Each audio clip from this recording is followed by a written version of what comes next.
Travis Wayne Goodsell. Well, yeah.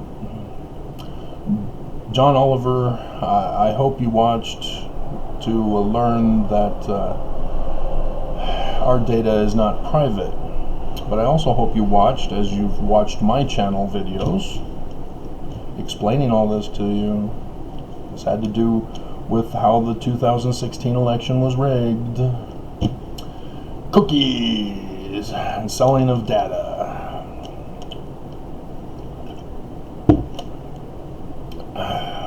And why the Church of Jesus Christ of Latter-day Saints went on a whole "Jesus is angry if you use nicknames." They purposely changed and forced everybody to use the name to rig the algorithms. Hold on, I got a door knocking.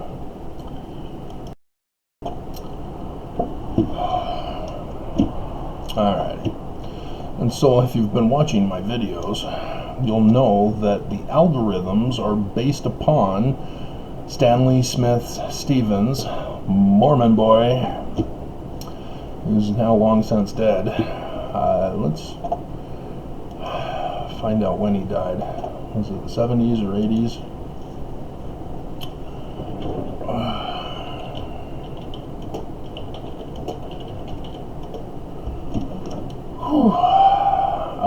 Yeah, January 18th, 1973. He was born November 4th, 1906. He turned science into a pseudoscience using scientific categorizations of dichotomous and non-dichotomous categorization of outward appearance of biological entities. You know, like plants, if you need to identify which kind of plant, you know, is a tomato a tomato, or a fruit or a vegetable, you use the categorization system to establish it. It's not supposed to be used on human behavior. That's the fallacy argument. And yet psychologists have deceived the world into thinking that this is scientific. I can't imagine why no scientist has stood up outside of the classrooms that I was taught in, to expose this. Nonetheless, the manner in which they do it is they obtain your data, place it into a category box system that's already preset. You know, self-fulfilling prophecy, the fallacy.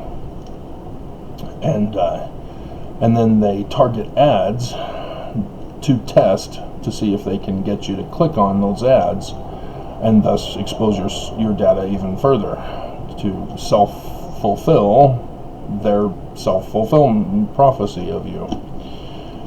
And if you're a sucker and loser, like apparently 3 Capitol members on the day when they checked, yeah, you get exposed. And that's all from cookies. Yeah. And so I've been able to talk about how Heber C. Kimball was married prior to joining the church a second time. And if you don't believe me and you demand the evidence, well, the website from the family requires you to press cookie acceptance.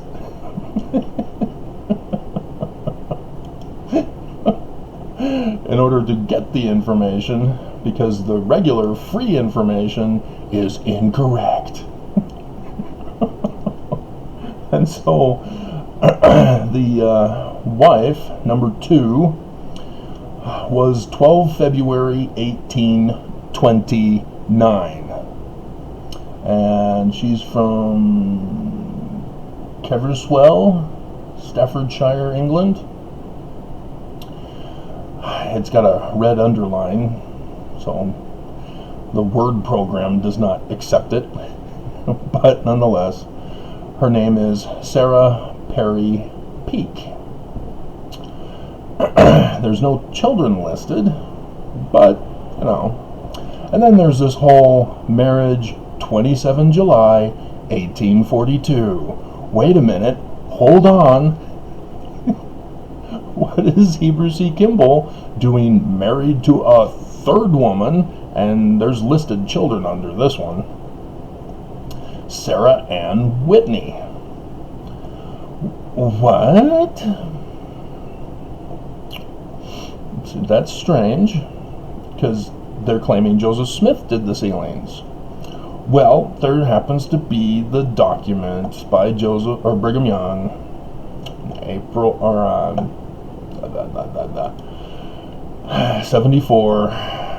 1874, which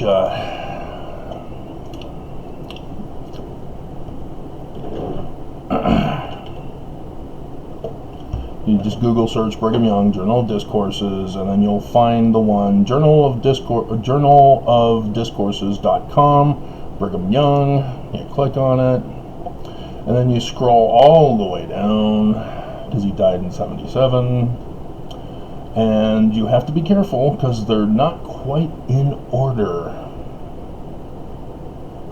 And so, let's see.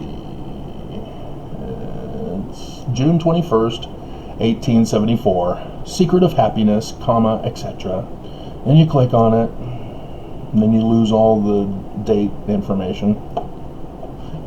And you see it's a bigger title, Secret of Happiness, Self-Examination, Joseph Smith, a Man of Obedience to God, Baptism for the Dead, Temporal and Spiritual One, A Dream. Yeah, Brigham Young laughs at Joseph Smith. Order of Enoch, the Order of God, a good word for the women. And then you scroll down to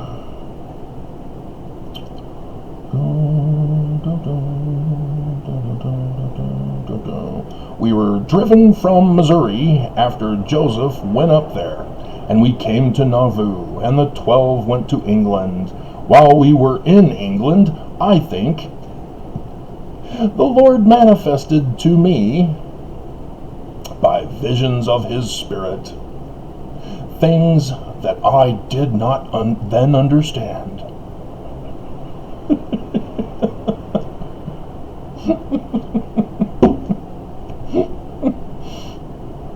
He's having revelations for the whole church. Every Mormon knows this is a naughty no-no. I never opened my mouth to any person concerning them. Didn't you? Are you sure? Because Heber C. Kimball seemed to know. Until I returned to Nauvoo. Joseph had never mentioned this. Let me repeat that again for the Danites in the audience. Joseph had never mentioned this. There had never been a thought of it in the church. What are we talking about? Ooh, this sounds secretive. That I knew anything about at that time. But I had this for myself, and I kept it to myself. And I passed it among to my Danite brothers, who practiced it in secret, and Joseph had never mentioned this because he didn't know it, but he did know it because it's in the Doctrine and Covenants. Section 117. Let my servant Newell K. Whitney be ashamed of the Nicolaitan band and of all their secret abominations, and of his littleness of soul before me. Let's see. Oh, July 8th, 1838, huh? Okay. Keep that in mind.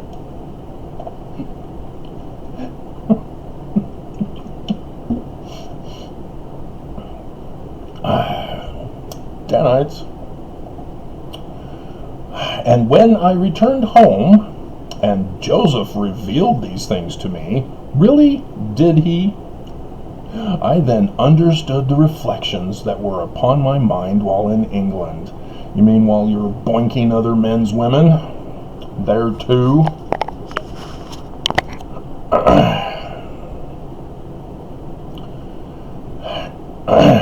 But this was not until after I had told him what I understood. So again, he vindicates Joseph.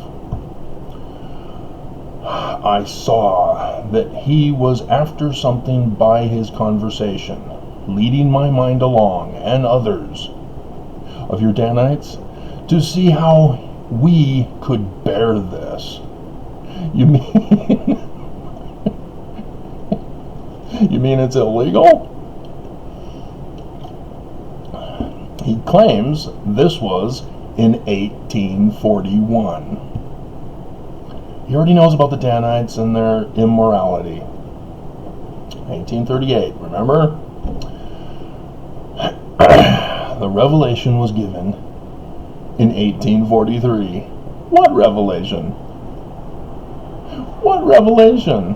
You mean the one that you put in, Brigham? Took out the monogamy chapter? Took out the part about monogamy in section 131, the previous section, and then inserted it in section 132. The year before you died, which was after this talk.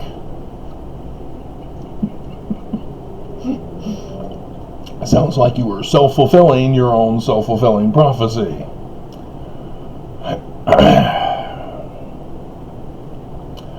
But the doctrine was revealed before this, was it?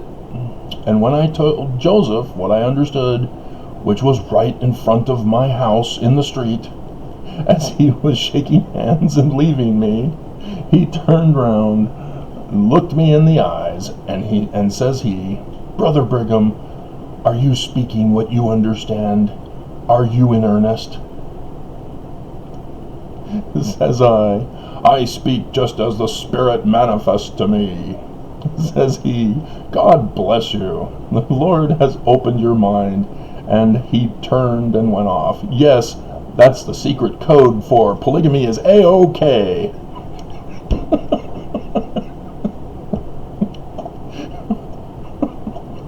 Joseph Smith approved. He asked me if I'm speaking what I understand, and am I earnest? Therefore, it's true.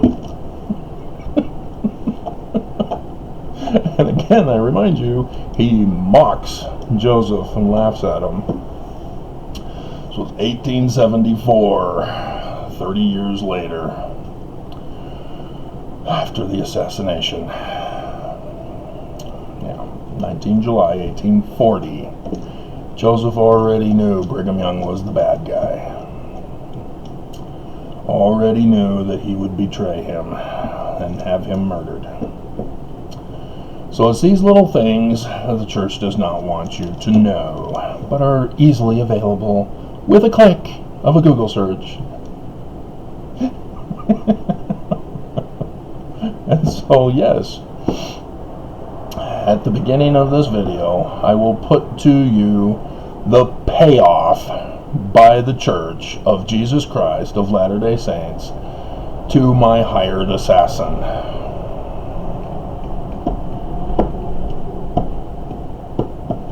The hired assassin is concealed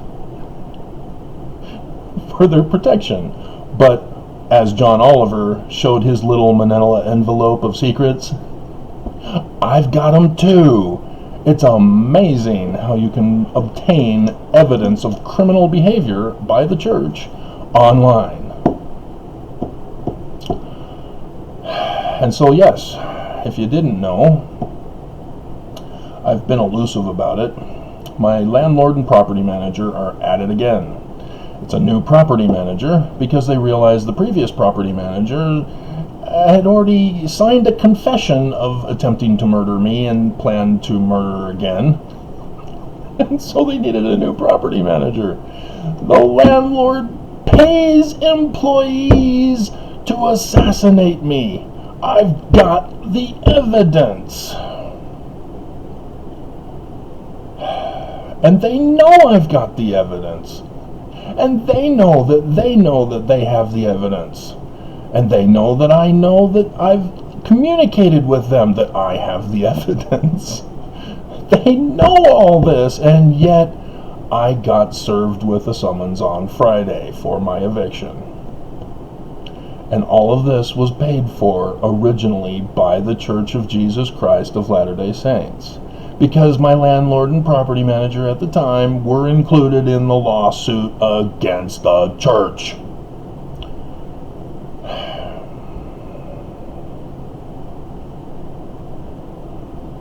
And thus, the payment to the assassin by the church is affiliated with my landlord and property manager, who have hired and paid the money for my assassination. And they all know this. And so the only thing I can reasonably conclude is that they're completely moronic, because under normal conditions, I would do a counter-filing and expose all this and get a megaton of money. I mean, seriously? Hiring people to assassinate me, and they think they're going to get away with this? Or, the more likely scenario, the Church of Jesus Christ of Latter-day Saints has given them assurances. I know the judge in the case. This is unbelievable. So I just remind you guys, Passover is this Friday, 6 p.m. I know the one video was a breakout video, but the Sign in the Heaven video is pretty much average. You can't just ignore it, because biblical prophecy, Joseph Smith prophecy, is coming to pass.